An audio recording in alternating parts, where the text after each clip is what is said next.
Hi, and welcome to Amy's Opinions. I'm joined today by my sister Mary, Hi. and today we are going to be talking about mothers in honor of Mother's Day. Now, everyone has a mom, everyone has a maternal role somewhere. Whether you're female, male, whatever, you have an influence, a paternal role. Let's go with paternal role, parental role. So there's all kinds of moms. You have your biological mom, you have stepmoms, you have foster moms, you have adopted moms, you have moms who adopt other kids as close family friends, you have dog moms or pet moms, and every single mom is important. They say that a child is a gift from God, but so is a mom. And so today we're going to honor the moms of the world. So Mary's youngest of five. I'm the middle child of five. We're sisters. We have two older sisters who have a mom and a stepmom. Our mom is their stepmom, but we're still all sisters. Over time, you don't realize how much moms sacrifice for their children until you become a parent in that role. I used to be skinny. I used to have energy, even though my children are all adults now. But in between having my second and my third child, my thyroid died. My second child, I'm going to be honest, she kind of wrecked my weight because she dropped down and was engaged for a good 3 or 4 months or 3 or 4 weeks, and my hip spread. That's all there is to it. But my children have enriched my lives. And do they have friends that I consider mine? I do. And I'm very lucky to have biological children. Does that mean I don't have a couple of friends with their kids that I don't consider part of my family or part of my kids when they're over at my house? 100% I do. And I'll tell people they're my adopted children. So being a mom is very rewarding. Wouldn't you say, Bear? Yeah, I'm a little different because I'm a dog mom, but you do make sacrifices either way. You do. You're raising a living thing and you're nurturing and caring for them and you keep them alive. Yeah. We have moms that come into this world and they have their children. And there's a reason why they have the children they have. Children, again, are a gift from God, but so are moms. And you're blessed with the mom that you have or the maternal figure in your life, whether she's biological or not, because there are lessons that you learn from them. Like from our mom, I learned how to have fun with my kids. I learned how to joke and tease with my kids. And I still, as a nurse, will call my mom up if something's going on with one of my kids and say, hey, this is going on with my kid because I'm not a nurse with my kids. As you look at the whole role of the mother, there are women who can't have biological children. They just can't. There are women who, in their lives, choose not to have children. And that's fine because somewhere along the way, they may be a maternal figure for someone. You had a roommate that you considered almost like a son, correct? Yeah, I cheat though. I tell people he's my son. So you've been a maternal figure for someone who isn't biologically yours. So moms come in all shapes, all sizes, all walks of life. You have the moms who give their babies up for adoption. You have the moms who adopt. You have the foster moms. You have sometimes people don't find their mom until they're an adult or that maternal figure until they're adult. And that's fine. But no matter how you feel about your mom, she was the best mom for you that God could give you. There may be lessons that you had to learn if you had a horrible experience growing up regarding your parent. If your parent was abusive, maybe that's what you had to go through so you wouldn't be that way towards your child. You see these babies that come into the hospital and the mom continues to do drugs and then mom gives up baby or whatever. And then that path is set for that child based on God. You see moms that come from a mom and dad, nuclear family. It doesn't mean that that's the best family. It could be there's some abuse going on in that family or whatnot. But then as your mom is a nurturer and a protector, hopefully, not the abuser, you learn how you don't want to be. But then you have the moms who set the good example, who show love and care in a way that you're used to knowing it. Moms give advice, and as adults, we take it as criticism. I'm sorry, but I do. My children do. When I try to give my kids advice now, and they're in their early 20s, late teens, a lot of times they take it as criticism instead of the love and advice I'm trying to give them. And it's very hard to go from a mom of young kids or puppies, and being the center of their lives, to being a mom with adult children who they know more than you do. They're very independent. Mm-hmm. And on one hand, that's very great because, you raise your children to be independent of you. But on the other hand, you spend a bulk of your life raising these kids, and then when they leave, you're still a mom. You're always going to be a mom. You're always going to want to take care of things and nurture your children and love your children. And it's hard to separate that. So I would say I have a different experience with our mom than you did. Because our mom believed in treating us each individually, correct? And you're the baby. I am the baby. So, everyone thinks you're the most spoiled. Just say Whether I am or not, I don't know. But that's the opinion out there. it is. And it's just like my children think my youngest is the most spoiled. Because they were the last ones to stay home with mom. But mom didn't discipline me necessarily the same way she disciplined you. She didn't do the same things with me that she does with you. And she treated us differently. What's your favorite memory of mom growing up? It would have to be that cabin trip we took with Aunt Mary and Grandma Dorothy, and seeing Mom and Aunt Mary act like kids. Now, see, I was at camp during that trip. I didn't get to go. Yeah, it was fun though. See, my favorite memories of growing up was when we went with mom and we went over to Yakima and we saw Aunt Mary and her kids and Aunt Kay and her kids. And anytime we got together with the three of them, especially mom and Aunt Mary, because I would say growing up, Aunt Mary was almost like a second mom to us. She was our aunt, but she was almost like a second mom to us. But it taught me that I can play pranks on my kids and mess with them. Do you remember the time Aunt Mary and mom decided to sew my sleeping bag shut, but I was so short it didn't work? Our mom got the warning on April Fool's Day when she got pulled over for speeding and they didn't believe us. Yeah.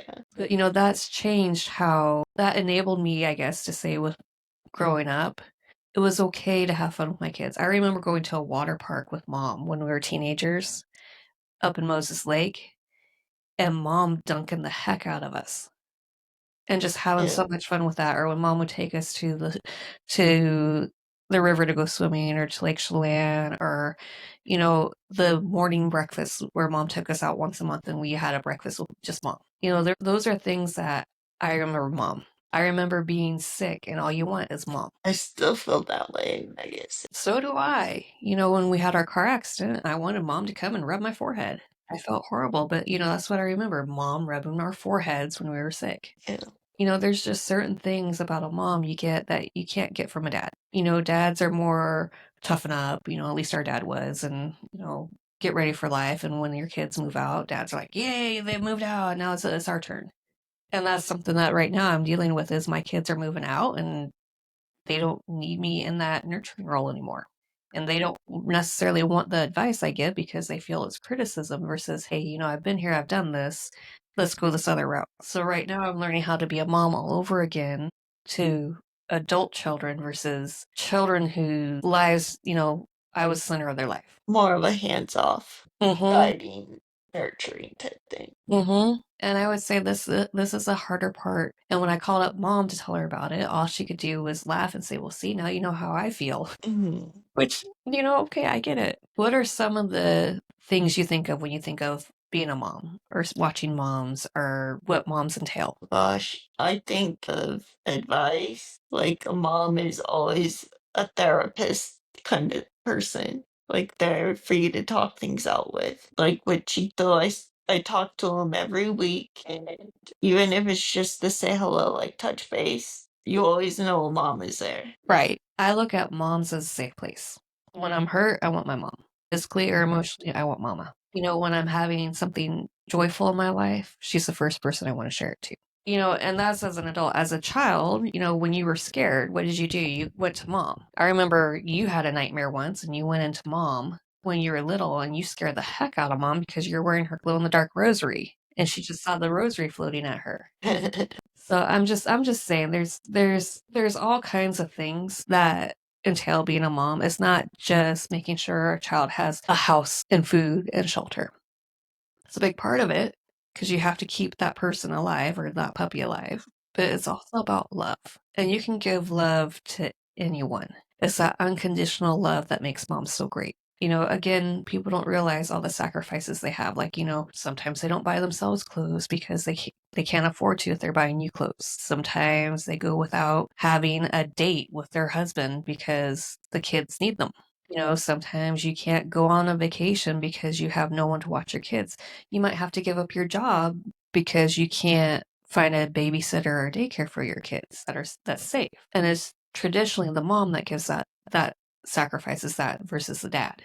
I know there's been a few times in my career where I've had to not work because we had babysitting issues or daycare issues with the kids growing up, or I got in trouble at work because Lawrence couldn't call out being in the Army and our kids are sick because they were at daycare and daycare wouldn't keep them. Those are all sacrifices moms make that aren't recognized by people. I look at being a mom as a joy and an honor. I love my children. You love your puppies. They're your babies. You love Cheeto. He's your boy. I love, my kids' best friends, just like they would be one of mine. And I celebrate their accomplishments and I commiserate with them and, comfort their disappointments. I brag a lot about my kids because I have good kids. And what's the number one topic that moms talk about? Kids. Exactly, because their lives revolve around their kids. As a dog mom, your life revolves around your puppies. Yeah. What's the number one conversation we have? My kids are your dogs. Yeah. So this is coming out on Mother's Day. I want everyone to look at the maternal figure in their lives and just say, hey, I love you. Thank you. Because again, the sacrifices moms make, people don't always realize that they're sacrificing. When we were little, and mom wasn't working and we lived in Ellensburg and we lived in that, what was it, 800 square foot house, something like that, some ridiculously small house, 5 kids, 2 bedrooms, and they made the dining room into a bedroom for 2 of us, for Cheryl and I. And mom and dad didn't have a lot of money. There were times when we were fed first and our parents didn't eat. Probably not a lot, but there was times. Growing up, we didn't recognize that. Growing up, And it even crossed our minds. We had our siblings to play with.